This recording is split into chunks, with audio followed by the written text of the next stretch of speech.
Welcome to the Be a Better Boss podcast, the place where CEOs, business leaders, managers, and entrepreneurs can become a better boss. Hello and welcome to the Be a Better Boss podcast, where we bring lessons from the locker room to the boardroom with one hope: transforming the world through transforming the workplace. I'm your host, and today we are diving into the topic of body language.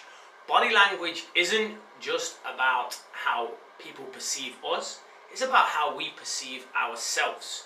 It influences our emotions, it influences our self-talk, and it shapes how we show up under pressure. Body language is a key factor in high performance and happiness. So why is this vital tool largely ignored in corporate training? Well, traditional focus on stress and profit often creates environments that foster poor habits rather than environments that address well-being and evolution. But today we are going to change that. So let's start with the science. Harvard psychologist Amy Cuddy revolutionized how we think about body language through her famous TED Talk, Power Posing. Her research found that standing in high power pose for just 2 minutes, like putting your hands on your hips, raising your arms in a victory pose, can actually boost testosterone, increasing confidence, and lower cortisol, reducing stress. In other words, our body language doesn't just reflect our emotions, it actively shapes them. Here's the kicker. In many workplaces, the default body language is stress-driven, slouched shoulders, arms crossed, hunched backs. This fuels negative self-talk, and this reinforces a cycle of anxiety and disengagement. Lessons from sports psychology are very, very important here. Body language has long understood the connection between how we stand and our performance. Athletes are trained to use their posture, their gestures, and their facial expressions to influence their mental state. Why? Because confident body language triggers confident thoughts, and confident thoughts trigger confident body language. It's a cycle. Studies show how athletes who project confidence through their body language, standing tall, keeping their head up, are more likely to perform well under pressure. This is partly due to body language impacting self-talk, which we've discussed in a previous episode. So, athletes who master their body language, who are they? Some of the best in the world would be Cristiano Ronaldo. He's known for his iconic stances before taking free kicks.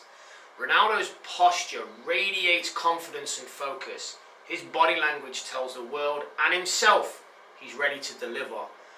And if anyone saw him take a penalty kick in the last international major tournament, you would have seen that his heart rate was the lowest it was at any point during that game just before he took the penalty. This is down to his body language and his self-talk. Serena Williams. When you watch her between points, she doesn't just play the game, she owns the court with her upright posture, fierce gaze, and powerful walk. Tom Brady, on the sidelines, Brady's body language was most of the time calm, composed. Even under immense pressure, his leadership on the field reflected by how he carried himself.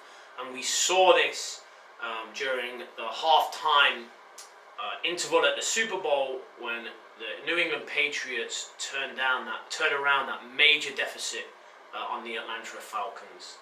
These athletes understand how they hold their bodies affects how they feel, and how they feel affects how they think, and all of these factors affect how they perform.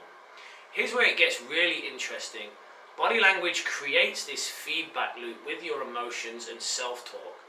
So, When you adopt positive, confident body language, your brain actually picks up on these cues, and this is what helps shift your internal dialogue. A slouch posture might reinforce thoughts like, I'm not good enough, or this is too hard. Standing tall with open shoulders can create thoughts like, you know what, I've got this. And if you don't believe me, go into a slouch posture and try and tell yourself you're not good enough. And then go standing tall, open shoulders, and tell yourself you're not good enough. You will feel the difference. Body language doesn't just shape how you're perceived externally, it transforms how you feel and view yourself internally. So, why is body language training so prevalent in the athletic world, yet it's basically missing from the corporate world? This is the million-dollar question. If body language is so impactful, why aren't we using it in corporate training? The corporate world often prioritizes stress-inducing habits like long hours, constant emails, relentless deadlines. These environments create slumped, closed-off body language that reinforces negativity. Meanwhile, sports psychologists and elite coaches are out there teaching athletes how to use body language to boost confidence, regulate emotions, enhance performance. I think it's time for businesses to catch up. Businesses have to break free of these traditional corporate trainings that are ultimately at times checkbox exercises and give employees the opportunity to just disengage from work and they go through the motions, to more human-based, human evolving trainings, and body language would be a great example of this. So, how can you bring the power of body language into the workplace? Here are some actionable steps that leaders maybe want to take if they want to follow this framework, create a happier, healthier, high-performance environment.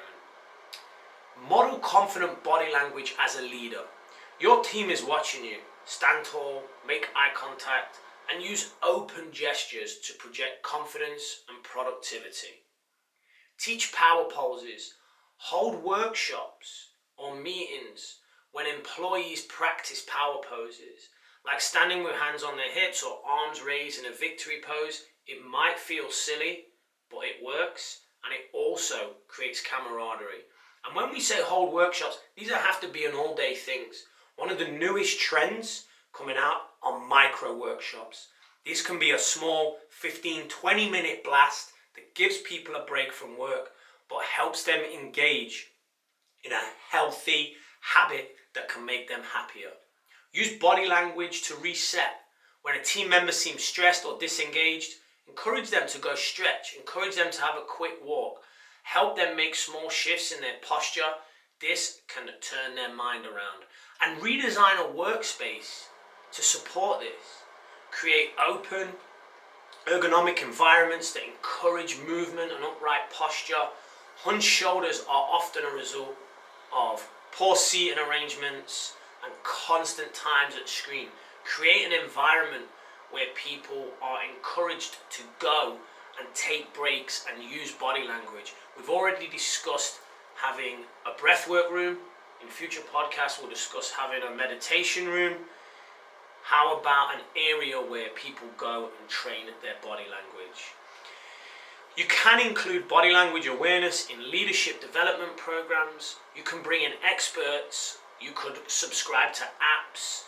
You could give your team all copies of Amy Cuddy's book and then allow them to recognize and adjust their posture based on the education you are giving them. The bigger picture, body language is more than a personal tool. It's a cultural shift for businesses.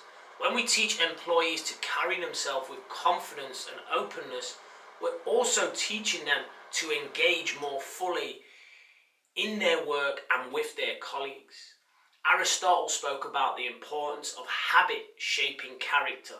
If we build habits of positive body language, we're not just improving performance, we're creating happier and more engaged workplaces. And remember, when employees are happy and more engaged, profits will follow. But we must flip it on our head. In the quest and the thirst for short-term profits, we're focusing on that and we're forgetting about these key components. If you are a leader that wants to flip this on its head, create bigger profits in a more sustainable way that will benefit your company years down the line, get your employees to be happier and more engaged now. Body language is a tactic that can do this.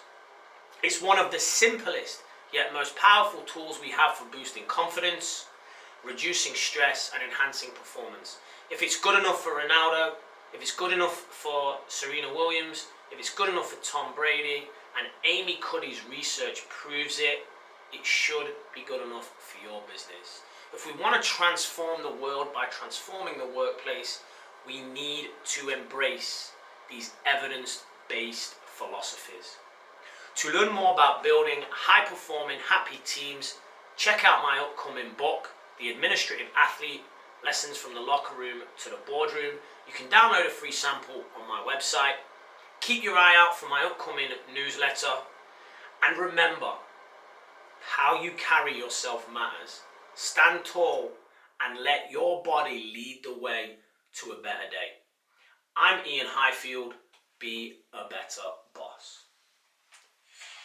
Thank you for listening to the Be a Better Boss podcast, helping business leaders